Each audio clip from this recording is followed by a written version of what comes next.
মা, আপনি সেই দিন বলেছিলেন না শ্বশুর শাশুড়ির মধ্যে ভগবান থাকে, তাই আমি রাত ভোর চিন্তা করে দেখলাম আপনারই পুজো করা দরকার, তাই আপনাকে পুজো করতে এলাম। ও তাই বাবা, তাহলে নাও না, করো করো, পুজো করো।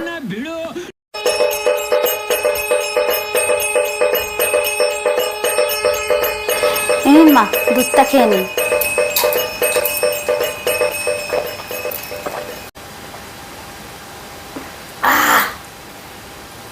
নিন, এবার কলাটাও খেয়ে নিন।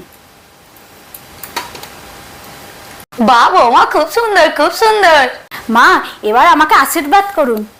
সুখে থাকো বৌমা, সুখে থাকো, আর এরম ভাবেই আমার সেবা করো। আরে বৌমা বৌমা, একটু শোনো, বলছি আজকে কি পুজো ছিল? আরে শাশুড়ি মা, আজকে নাগপঞ্চমী পুজো ছিল।